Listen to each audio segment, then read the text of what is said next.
পুরস্কারের ব্যবস্থা রয়েছে, তোমার প্রতিদানের ব্যবস্থা হলো গিয়া জান্নাত। বলেন সুবহানাল্লাহ। সেই জান্নাতের মধ্যে ঝরনার পাহাড় আছে, সেই জান্নাতের মধ্যে মণি মুক্তার পাহাড় আছে, সেই জান্নাতের মধ্যে হীরার চেয়ার থাকবো, কুরসি থাকবো, হীরার মণি মুক্তার কুরসি থাকবো।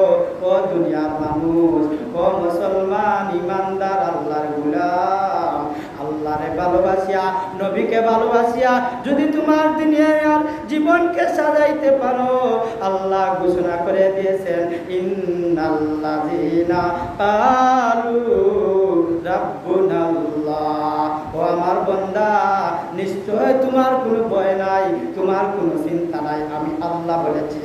ক্বালু রাব্বুনাল্লাহ সুম্মাস্তাকামু তাতানাজ্জালু আলাইহিমুল মালায়েকা আল্লাহ তাখাফু ওয়া লা তাহজানু ওয়া আবশিরু বিল জান্নাতিল্লাতী কুনতুম তুআদুন।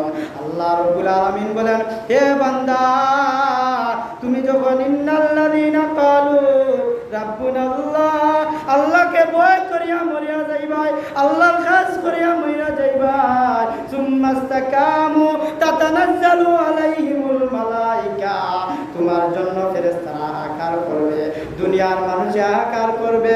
ও মুসলমান ইমানদার আল্লাহর গোলাম, তুমি দুনিয়ার জমিনকে যদি আল্লাহর ইবাদতে সাজাইতে পারো, আল্লাহর ফেরেশতারা তোমাকে বলবে, ক্বালু রাব্বুনাল্লাহ সুম্মাস্তাকামু তাতানাজ্জালু আলাইহিমুল মালায়েকা আল্লাহ তাখাফু ওয়া লা তাহজানু ওয়া আবশিরু বিল জান্নাহ।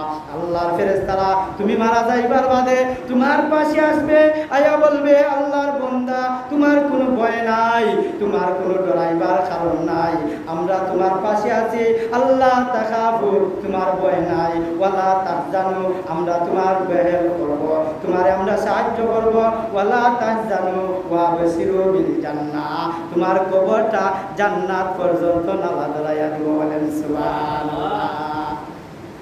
প্যারে হাজিরিন একরাম, ভয় থাকতে হবে আল্লাহর, ভালোবাসা থাকতে হবে মুহাম্মাদুর রাসূলুল্লাহ, মুহাম্মাদুর রাসূলুল্লাহর ভালোবাসায় ফরিয়া সাহাবায়ে কেরাম জান্নাতের সার্টিফিকেট দুনিয়ায় পাইছেন। বলেন সুবহানাল্লাহ। মেরে ভাই ও দোস্ত বুজুর্গ, সাহাবায়ে কেরাম আল্লাহর নবীর ভালোবাসায় বদরের প্রান্তরে শহীদ হয়ে গেছে, বদরের প্রান্তরে জান কুরবান করে দিয়ে দিয়েছে। আল্লাহর নবীর ভালোবাসায় সাহাবায়ে কেরাম দুনিয়া থাকতে বেহেশতের সার্টিফিকেট পাইয়া গেছে। বলেন সুবহানাল্লাহ। প্যারে হাজিরিনে কেরাম, আল্লাহর নবীর সাহাবী আল্লাহর নবীর ভালোবাসায় জীবন কুরবান দিয়া দিছে, ঈমান এমন শক্ত বানাইছে, নামাজ এমন ভাবে পড়ছে, এই নামাজ পড়ার কারণে তাদের রিজেকের ব্যবস্থা দুনিয়া থাকা অবস্থায় হইয়া গেছে। বলেন সুবহানাল্লাহ। আল্লাহ আল্লাহ ক্যা মুবারক নাম আয়ে, আল্লাহ আল্লাহ আশিকো কা কাম আয়ে। ও মুসলমান ইমানদার আল্লাহর গোলাম, আল্লাহ রাব্বুল আলামিন বলেন, রে আমার বান্দা, আমি আল্লাহর ভালোবাসা করিয়া দেখ না রে বান্দা, নবীর প্রেমে নবীর ভালোবাসা করিয়া দেখ, দুনিয়ার জীবন যাপন তোর ভালো লাগবে না, দুনিয়ার কোনো কিছু তোর ভালো লাগবে না, সকালই ভালো লাগবে আমি আল্লাহরে ডাকা, মুহাম্মাদুর রাসূলুল্লাহর তরিকায় চলা। দুনিয়াকে কি করলো সেটা তোর ভালো লাগে না, তুই দেখবে যে যে নামাজ পড়ে না তোর কাছে তারে ভালো লাগে না, যে রোজা রাখে না তাকে তোর কাছে ভালো লাগে না, কারণ তুই ভালোবাসস মহান আল্লাহকে, ভয় করস মহান আল্লাহকে, আর প্রেম করস মহান নবীজির সাথে। বলেন সুবহানাল্লাহ। রাসূলের প্রেমে পড়িয়া সাহাবায়ে কেরাম জীবন কুরবান দিয়ে দিছে, গলা কাটা হইয়া উহুদের ময়দানে জীবন দিয়া ডাইরেক্ট জান্নাতে চলে গেছে। ও মুসলমান ইমানদার, আমি আপনি কি করতেছি? আমরা তো মুখে নবীকে ভালোবাসি, আমরা নামাজ পড়ি না, নবীর কথা মানি না, নবীজি যেভাবে বলে গেছেন সেভাবে চলি না, নবীর ভালোবাসা মুখে বলে শোভা পায় না, নবীকে ভালোবাসতে হলে নবীর কথা মতো জীবন যাপন করতে হবে। বলেন ঠিক কিনা? মুসলমান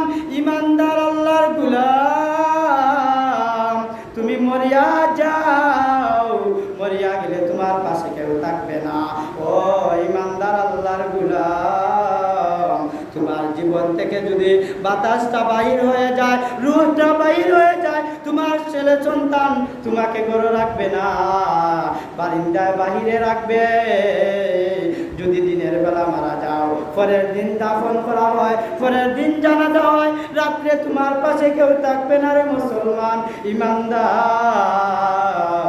ও আল্লাহর গোলাম, রাত্রে পোয়াবার পরে, রাত্রে শেষ হবার পরে তোমাকে জানাজা দিবে, জানাজা দিয়া কবরের মধ্যে রাখবে, তোমার পাশে কেউ থাকবে না, তুমি হাহাকার করবে, চিৎকার দিবে রে মুসলমান ইমানদার, কেউ তোমার চিৎকার শুনবে না, কবরের আযাব তোমার কেউ দেখবে না, তোমার আযাবের সাথে কেউ হবে না।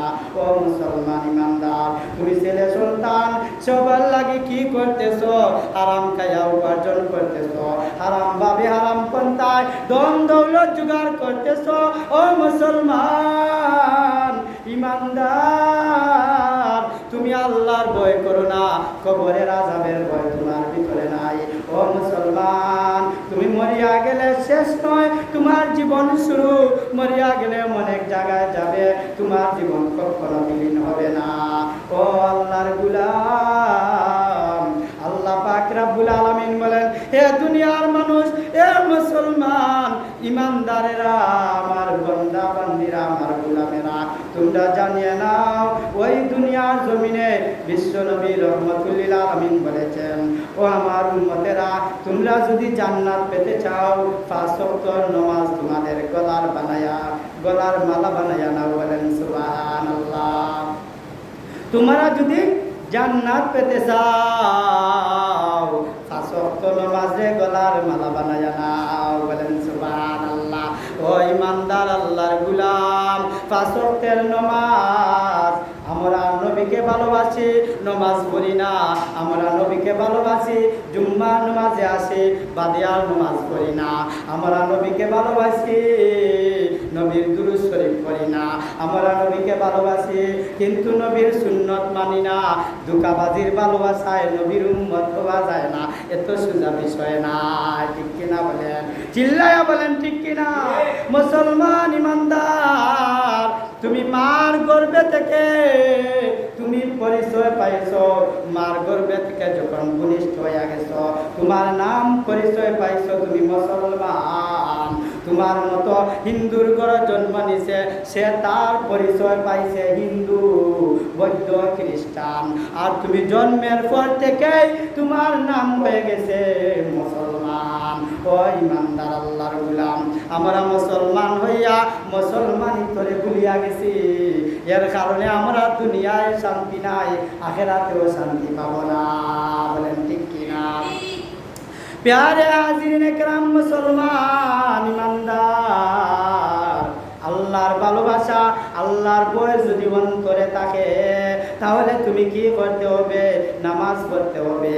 আল্লাহর ভয় তোমার ভিতরে থাকলে তুমি আল্লাহর অমান্য কাম করতে পারবে না, নিষিদ্ধ কাজ করতে পারবে না।